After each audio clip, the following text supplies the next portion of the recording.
Ginagawa mo? Papapansin sa'yo. Napansin na katatabi. Maiko, will you marry me? No. Okay.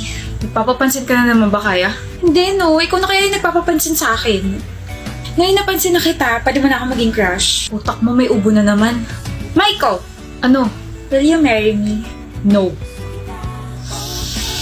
Okay. Ano na naman ginagawa mo? Shh, dinadasalan na kita na sana magustuhan na kita kasi kawawa ka naman. One-sided lang kasi yung feelings mo for me eh. Akala ko ba gusto mo ko?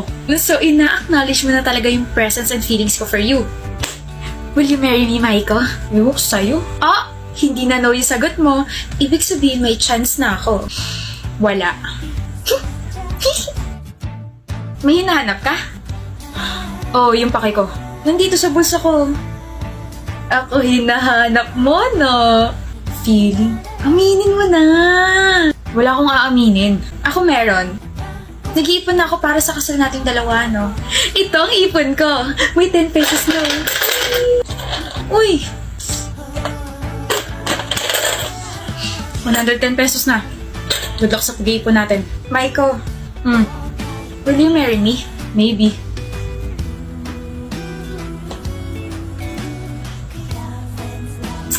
Maiko, ba't nandito ka sa building namin? Nasaan yung maliit na jar? Nandito sa bag ko. Ako na.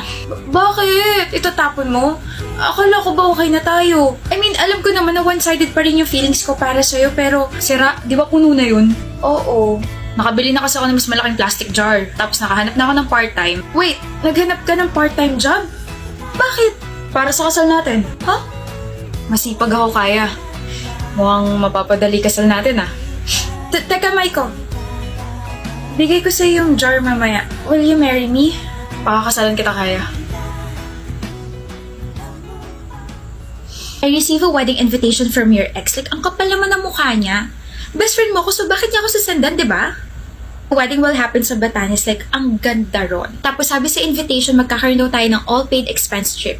Jewel, wait, hindi ka ba naka-receive ng invitation? Oh my gosh. Bakit ka ba tinatanong?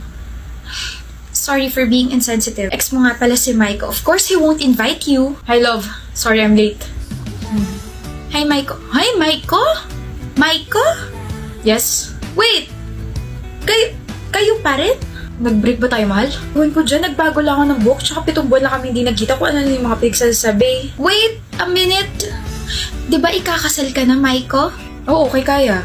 Tsaka hindi ako papayag na hindi siya sa akin ikasal. Huh? What did I miss? Ito yung nangyayari kapag hindi tayo masyado nakikita, no? Eh ano yun? Sabi sa invitation, Maiko and Christina. O sino si Christina? Oh. Sorry na, best friend. May alak pa yata sa utak ko. And believe na nawala sa isip mo na Christina Kaya Alvarez yung full name ko. Na magiging Mrs. Christina Kaya A. Castro. Shh! Mamaya ka sa akin. Ano ba?